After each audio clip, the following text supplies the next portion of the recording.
How's it going, YouTube? Thank you so much for tuning in, and today we're talking about contrast, one of the best and easiest principles to understand and implement in any of your design work.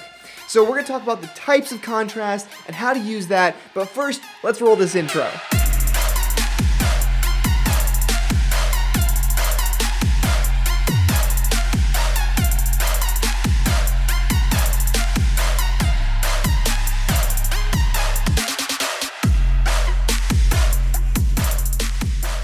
Welcome back to the video, everybody. Thank you so much for tuning in.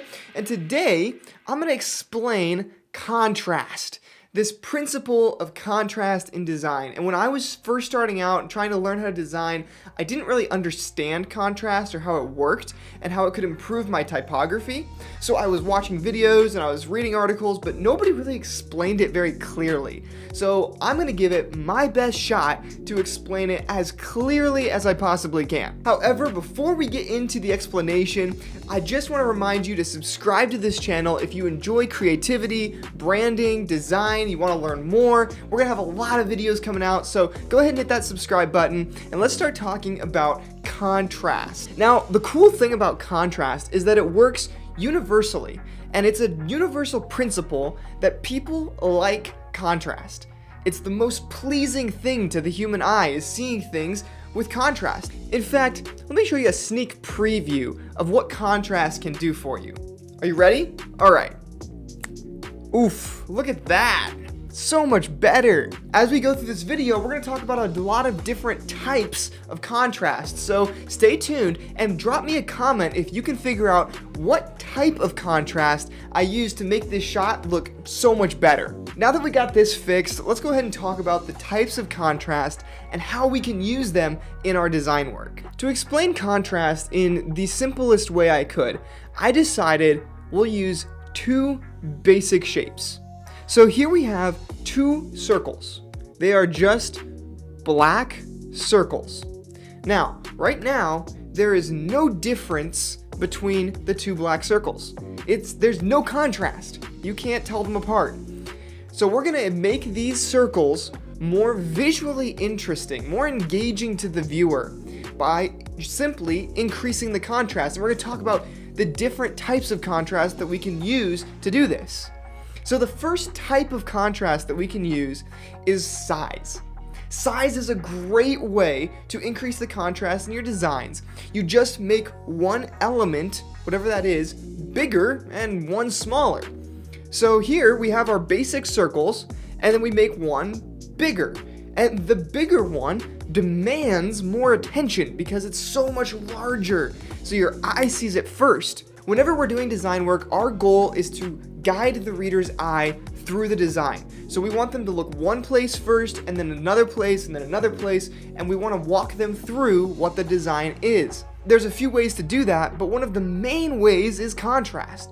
So this is a great example in size of how you can do this. You make your heading or the main element that you want people to look at much larger, and then everything else smaller. If you're not convinced yet, let's go ahead and look at some examples with type. So here we've got designer 14, that's me, graphic designer, that's my title, right? So we've got these two blocks of type that are exactly the same. There's no difference, there's no visual contrast. Now, if we use the size technique that we just talked about, we can make one bigger and one smaller.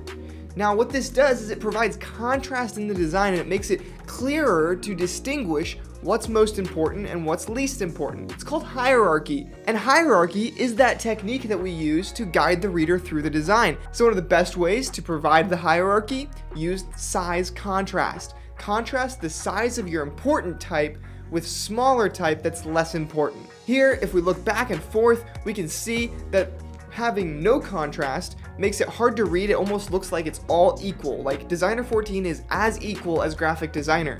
But we don't want that. We want everyone to understand that designer 14 is the person, it's more important, and graphic designer is just the skill or the title. so we make it a lot smaller. That's the first and probably the easiest way to increase the contrast in your design work. So if you're just starting out and you don't really use a lot of contrast, start with size. This is one of the reasons I say shrink your fonts, because when you shrink your body type, you inevitably increase the contrast between the body copy and the headings, which makes your designs more visually interesting. Size is a great place to start. Make your main elements larger and your lesser elements smaller. You'll find it provides much more visual impact in your design work. Moving on to number 2, and probably the second easiest one to implement, that is weight. Let's jump back into our 2 circles here. We're gonna reset everything, we're gonna start over, let's just look at weight. These 2 circles, exactly the same. Now if I wanna bring emphasis to one circle and not the other, but I don't wanna make anything bigger than it is, I can simply add weight to one circle. The increased weight draws the reader's eye to the heavy element, making it a lot more impactful. Now we've created visual contrast between the thin weight and the thick weight, so we have a little bit more of an intriguing look. If we wanted to take this and do the same thing to typography, we could really easily do that through font weights.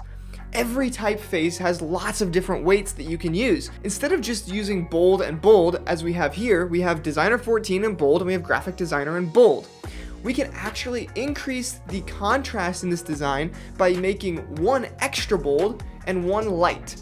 The increased contrast provides, again, visual hierarchy that shows emphasis to Designer 14 being more important and Graphic Designer being less important. We see this used on business cards all the time. You might see it used anywhere that there's a name and a title. The title becomes less important by using a thinner font.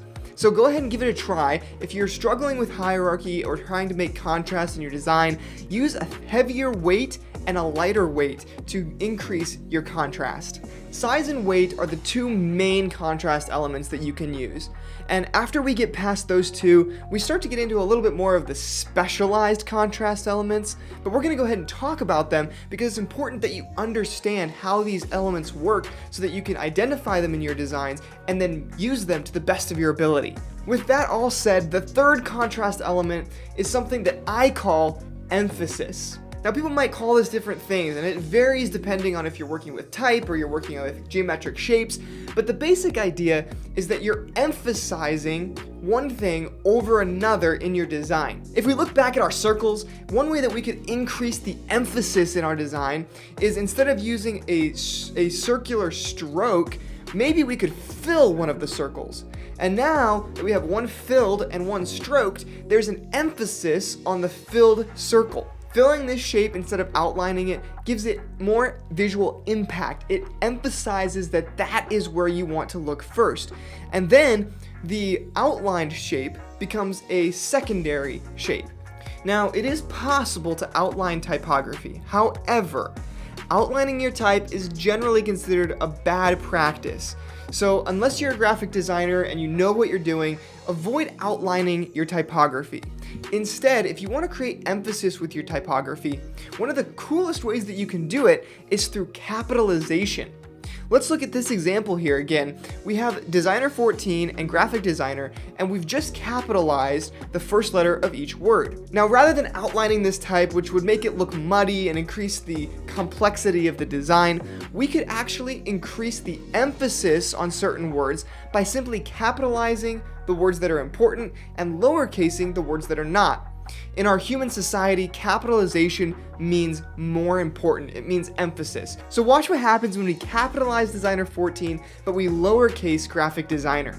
This creates visual impact and, again, hierarchy through the use of contrast. We've emphasized a certain section of type and we've diminished the other by using lowercase letters. So if you've used other elements of contrast and you're looking to try something different and you don't know exactly what to try, maybe try capitalization and lowercase or a variation of the two to give your designs contrast. The fourth use of contrast that we can use to impact our designs for the better is the use of color.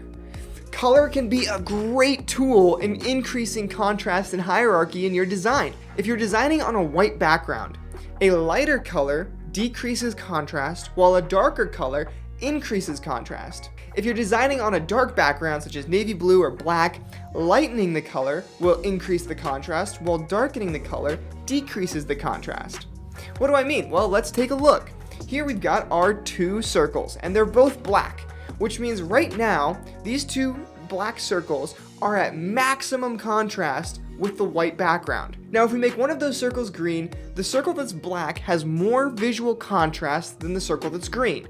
That's because the green is lighter and therefore closer to the white background.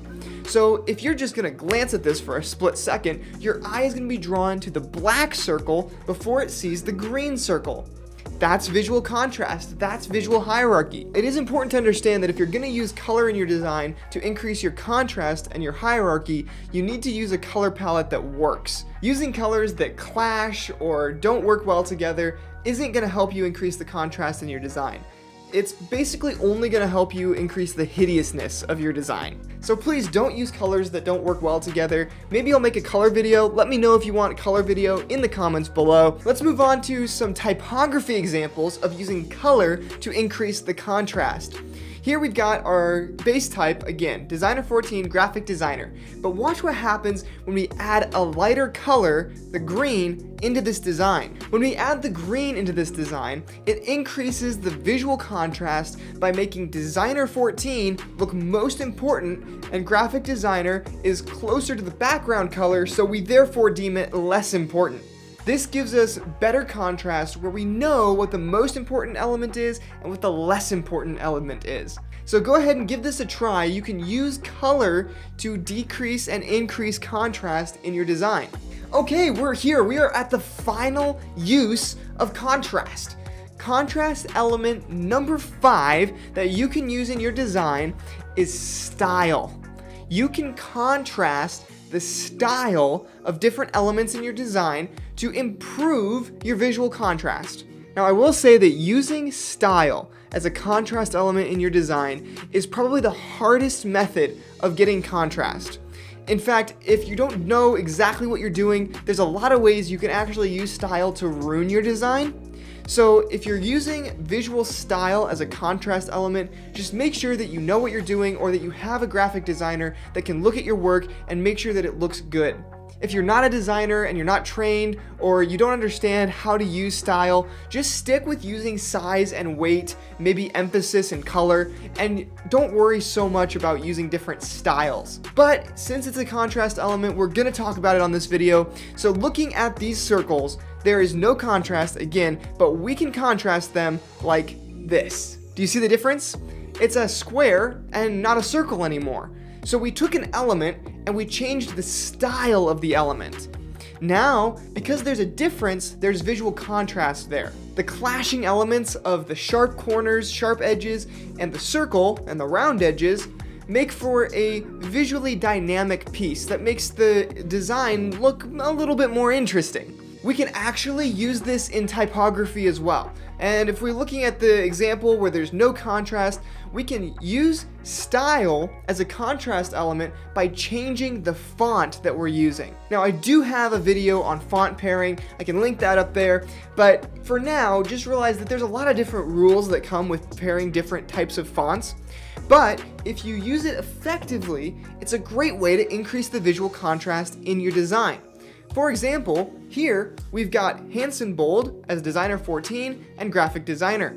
And the visual difference between the styles of the fonts creates visual impact, it creates difference, it creates contrast in this design. So we can use that to tell the reader or the viewer that these things aren't exactly the same. They're kind of different. They are not equals anymore. When you look back at this example, Designer 14 and Graphic Designer seem to be equals. They're almost identical. But when we look at this design, we know that they're not equals anymore. There's something different. There's a break between the two, and they're not as related as we once thought they were. Now, before I go any farther, it's important to understand that bringing up your contrast and increasing your contrast all the way is not always the best fit for your designs. You have to understand how to use contrast to communicate the message that you want to convey. The more contrast you use in a design, the more bold and dynamic and loud the design is. Whereas the less contrast you use, the more soft and quiet and gentle the design appears. That means if I'm designing, for example, for a spa, I don't want to use black and white and a bunch of contrast and big sizes and little sizes, because it's going to make the design feel way too dynamic. It would be visually interesting, but it would be wrong for what they're trying to do. A spa wants to use a low amount of contrast in their design so that it can feel gentle and welcoming and homely. So keep in mind while you're designing that while contrast does increase visual impact and make your designs look more engaging and dynamic, that's not just a catch-all for all types of design, and you have to use contrast in balance with what you're designing for and the style you're trying to communicate. Now that we've got that cleared up, let's look at what happens when we put all of these contrast elements together. If we put all of these contrast elements together, we can actually come up with really dynamic and engaging designs. And for my personal brand, you've probably already noticed it's very loud and it's very bold and dynamic. That's because I'm a very bold personality and I want my brand to reflect that. So I use a lot of contrast in my design. I use black and white and I use big typography. So let's go ahead and show you how this contrast works. Here again, we've got our two circles, no contrast, but if we use all of the different contrast elements, look at the difference now. Now we've got this big black square and the small green circle. Your eye is immediately drawn to the square on the page, and then you see the circle, and it just creates somewhat of a visual interplay between the two that makes it dynamic and interesting to look at. If we were gonna do this on typography, I'm gonna use my brand as an example. My brand is on black. So we have this black background, and then we've got Designer 14 Graphic Designer just in white. Watch what happens when we add all of these different type contrast elements that we just talked about. While using all of these different contrast elements, we have a much better layout. In fact, this is a lot more engaging, and you can tell that Designer 14 is the big, emphatic thing that you want to look at, and then Graphic Designer is the small detail that's just underneath and is related, but it's less than Designer 14. Designer 14 is the main element. It gives this design visual hierarchy and a good visual language that helps you, the viewer, understand exactly what's most important. Thank you so much for tuning in for this video. I hope that you learned something, and maybe that this is your first time you've really understood contrast and how it works. If you have a favorite go-to for contrast styles, do you like size or weight? Let me know what it is in the comments. I would love to hear about it. Like this video if you enjoyed it, subscribe so you don't miss any of my content, and I'm gonna see you in the next video.